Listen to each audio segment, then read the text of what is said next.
አደባባይ ላይ የቆሙትን የታላላቅ መሪዎች ሐውልት ስትመለከት ፍጹም ደፋርና የማይበገሩ ይመስለዋል።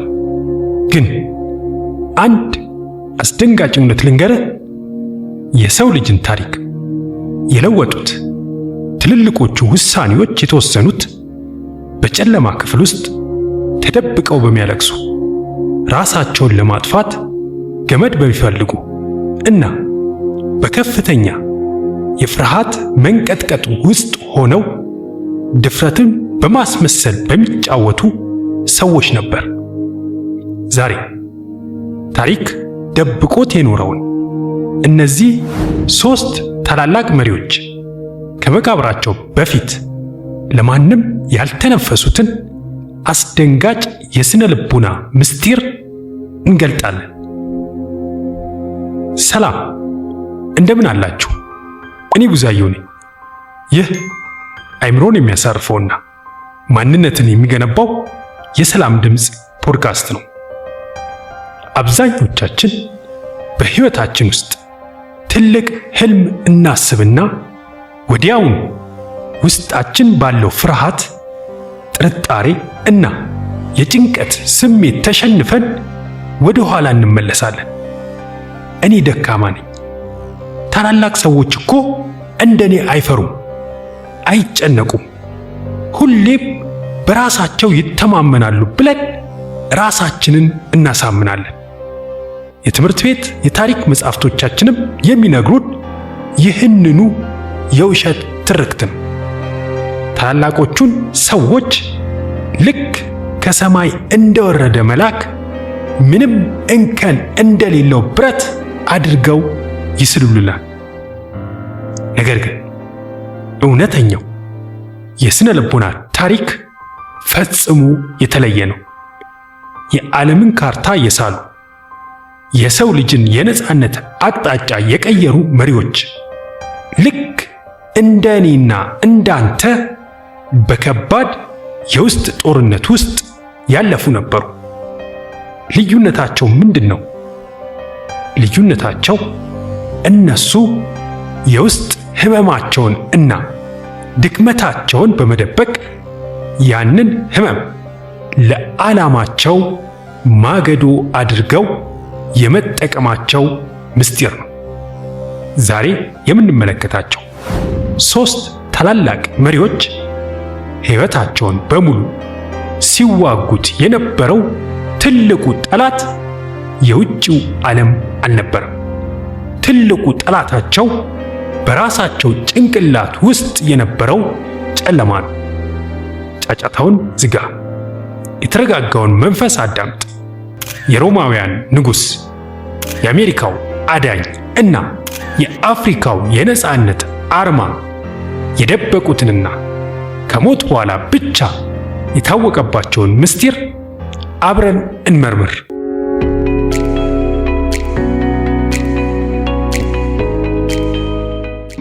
ምስጢር 1. ማርከስ አውሬሊየስ፣ የዓለም ገዢው እና የደበቀው የባዶነት ሕመም። የመጀመሪያው መሪያችን የጥንቷ ሮም ኤምፓየር ታላቁ ንጉሥ ማርከስ አውሬሊየስ ነው። ማርከስ በዘመኑ በምድር ላይ የነበረው እጅግ ኃይለኛው ሰው ነበር። የፈለገውን ማዘዝ የሚችል፣ ግማሹን የዓለም ክፍል በስልጣኑ ስር ያደረገ እና በሚሊዮን የሚቆጠሩ ሰራዊቶችን የሚመራ ንጉሥ። ሰዎች ሲያዩት በሀብት የተንበሸበሸ፣ በድል አድራጊነት የተሞላ እና ምንም አይነት ሐዘን የማይነካው ፍጹም ደስተኛ ሰው ይመስላቸው ነበር። ነገር ግን እሱ ከሞተ በኋላ ማንም ሰው እንዲያነበው ያልፈለገው እና እንዲቃጠል አዞት የነበረው የግል ማስታወሻው ተገኘ። ዛሬ ላይ ሜዲቴሽንስ በመባል የሚታወቀው የዚህ መጽሐፍ ግኝት ዓለምን አስደነገጠ። ለምን መሰለ? ምክንያቱም ያ ማስታወሻ የንጉሥ የትዕቢት ጽሑፍ አልነበረም። ያ ማስታወሻ በከፍተኛ ድብርት፣ በሰዎች ክፋት ተስፋ በመቁረጥ እና ከሕይወት ባዶነት ጋር በየቀኑ ሲታገል የነበረ የድካም ሰው የውስጥ ጩኸት ነበር።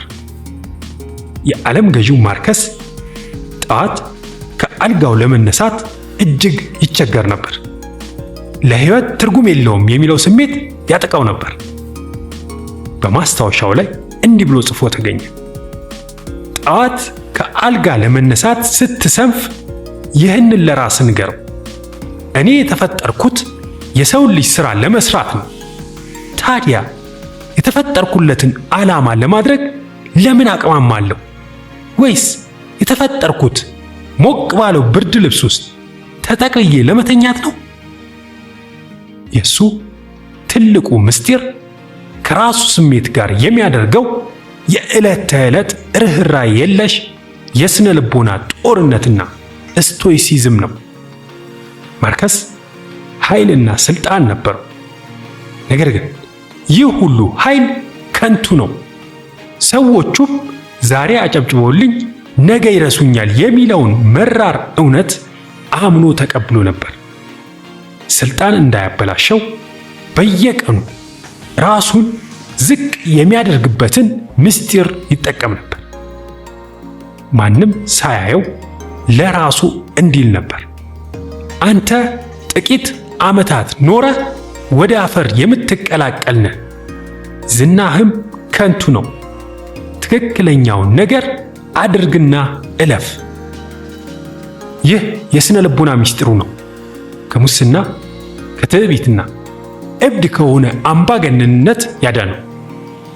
ማርከስ ኦሬሊየስ ያስተማረን ምስጢር ምንም ያህል ከፍታ ላይ ብትደርስ ዋናው ጦርነት ከውጭው ዓለም ጋር ሳይሆን ውስጣችን ካለው የባዶነትና የትዕቢት ስሜት ጋር መሆኑን ነው። አሸናፊነት ማለት የራስን ጨለማ በየቀኑ ማሸነፍ ነው። ምስጢር 2 አብርሃም ሊንከን ጥልቁ ጭንቀትና የማዳን ኃይል።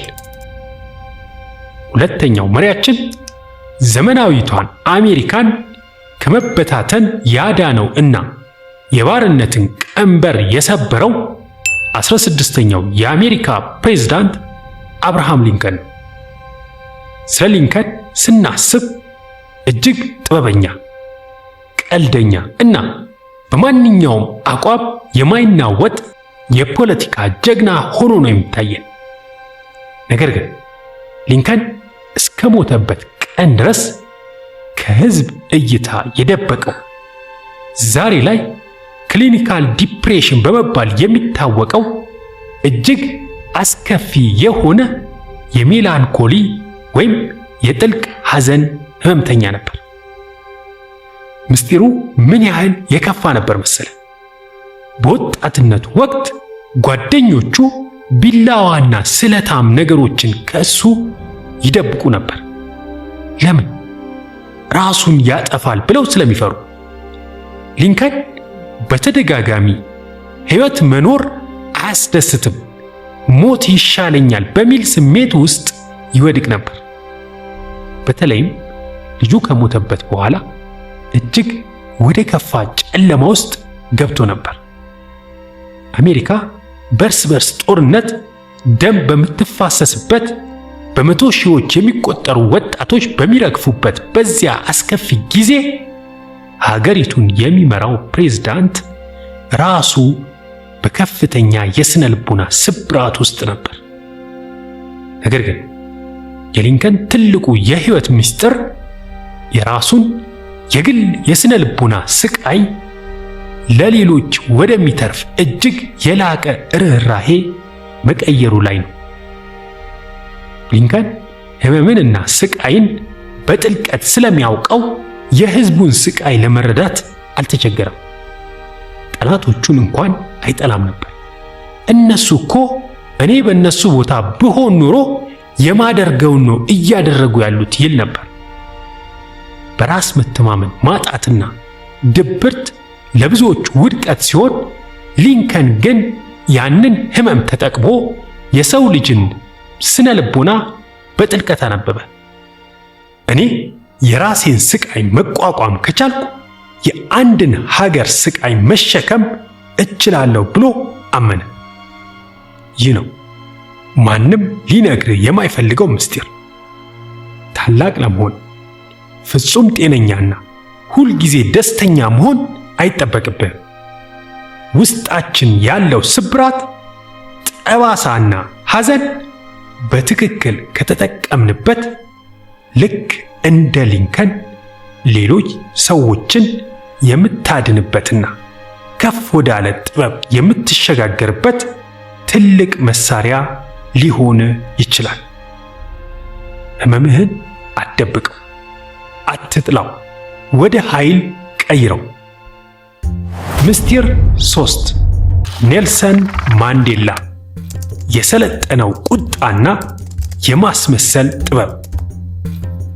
ሦስተኛውና የመጨረሻው መሪያችን የይቅርታና የሰላም ተምሳሌት ሆኖ በዓለም የሚታወቀው የአፍሪካው የነጻነት አባት ኔልሰን ማንዴላ ነው። ማንዴላ ከ27 ዓመታት የእስር ቤት ቆይታ በኋላ ሲወጣ ዓለም ያየችው በፈገግታ የተሞላ ጠላቶቹን አቅፎ የሳመ እና ይቅርታ የሚል ቃል ከአፉ የማይጠፋውን ድንቅ ሰው ነው።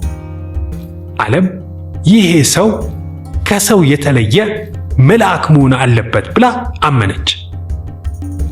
ነገር ግን ማንዴላ በውስጡ የደበቀውና የቅርብ ሰዎች ብቻ የሚያውቁት ትልቁ ምስጢሩ ምን እንደሆነ ታውቃለህ? ማንዴላ እጅግ በጣም የተቆጣ፣ የበቀል ስሜት ያንገበገበው እና ቁጣው የሚንተከተክ ሰው ነበር። 27 ዓመት ሙሉ በግፍ ታስሮ ወጣትነቱን አጥቶ ቤተሰቡን ተነጥቆ ሲወጣ ምንም አልተሰማኝም፣ ይቅር ብያለሁ ማለት የሰው ልጅ ተፈጥሮ አይደለም። ማንዴላ እስር ቤት ውስጥ ሆኖ ነጭ አፋኞችን ሲጠላና ሲራገም ነበር ያሳለፈው። ታዲያ የዓለም የሰላም አባት እንዴት ሊሆን ቻለ? ትልቁ ምስጢሩ ለከፍተኛ ዓላማ ሲባል ስሜትን የመግደልና ሆን ብሎ የማስመሰል ስነ ልቦና ጥበብ ነው። ማንዴላ ከእስር ሲወጣ አንድ እውነት ተገነዘበ። እሱ የውስጡን ቁጣና የበቀል ስሜት አውጥቶ ቢናገር ጥቁርና ነጭ ደም ይፋሰሳል። ደቡብ አፍሪካ ወደ አመድነት ትቀየራለች። ስለዚህ አንድ ውሳኔ ወሰነ። ለሀገሬ ሕልውና ስል ይቅርታ አድራጊ ሰው ሆኜ እተውንላቸዋለሁ አለ። አዎ መጀመሪያ ላይ ማንዴላ ይቅርታንና ፍቅርን አክት ያደርግ ነበር። ልክ እንደ መድረክ ተዋናይ የሰላም ሰው መስሎ ተጫወተ። የውስጡ ጦርነትና ቁጣ እየበላው ፊቱ ላይ ግን ትልቁን ፈገግታ አሳየ። ከዓመታት የማስመሰልና የዲሲፕሊን ልምምድ በኋላ ግን ያ የውሸት ትወና ወደ እውነተኛ ማንነቱ ተቀየረ። ብዙ ጊዜ ፌክ ኢት ቲል ዩ ሜክ ኢት እስክታገኘው ድረስ አስመስል የሚለውን ቃል እንሰማለን። ማንዴላ ያደረገው ይህንን ነው። ታላላቅ መሪዎች ስሜታቸውን አይከተሉም። ስሜታቸው የሚያመጣውን አደጋ አውቀው የሚጠቅመውን ስሜት ፈጥረው ይለብሱታል። ውስጣችሁ በቁጣ በበቀል ወይም በፍርሃት ቢንተከተክም ያንን ስሜት ውጣችሁ ለትልቁ ዓላማችሁ የሚጠቅመውን ሰላማዊ ፊት ማንጸባረቅ የከፍተኛ ስነ ልቦና ብስለት ምስጢር ነው። ውድ የሰላም ድምፅ ፖድካስት ቤተሰቦች፣ ታሪክን የሚሰሩት ፍጹም የሆኑ እንከን የሌላቸው እና የማይፈሩ ሰዎች አይደሉም። ታሪክን የሚሰሩት እንደ ማርከስ ኦሬሊየስ የሕይወትን ባዶነት እያወቁ ትክክለኛውን ነገር ለማድረግ በየቀኑ ከራሳቸው ጋር የሚታገሉት ናቸው። እንደ አብርሃም ሊንከን በከባድ ድብርትና የውስጥ ስቃይ ውስጥ እያለፉ ያንን ህመማቸውን ለሌሎች የፈውስ መድኃኒት የሚያደርጉት ናቸው እና እንደ ኔልሰን ማንዴላ ውስጣቸው በቁጣና በበቀል እየነደደም ለትውልድ መዳን ሲሉ የሰላምን ካባ በግድ አጥልቀው የፍቅር ጀግና የሚሆኑት ናቸው።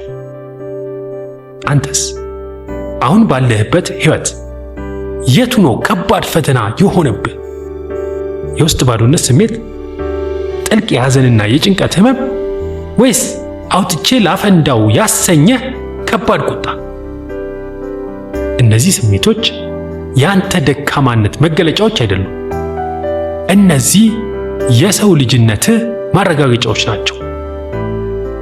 ዋናው ጥያቄ በዚህ ስሜት ተሸንፈ መውደቅን ትመርጣለህ ወይስ እንደነዚህ ታላላቅ መሪዎች የውስጥህን ጦርነት ደብቀ ዓለምን የሚቀይር ሥራ ትሰራበታለህ?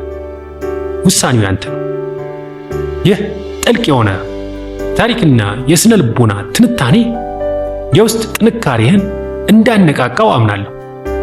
ይህ ምስጢር ለሌሎችም ደርሶ በራሳቸው ድክመት ተሸንፈው ለተቀመጡ ሰዎች ብርሃን እንዲሆን ቪዲዮን አሁኑኑ ላይክ እና ሼር ማድረጋችሁን አትዘንጉ። እንዲሁም አዳዲስና አይምሮን የሚያነቁ ዝግጅቶች እንዳያመልጧችሁ ሰብስክራይብ ያድርጉ። ለዛሬ በዚህ ተሰናበትኳችሁ። የጠራ አይምሮ፣ የማይናወጥ ስብዕናና ጥልቅ የውስጥ ሰላም ለሁላችሁም ተመኘው። ሰላም ቆዩልኝ።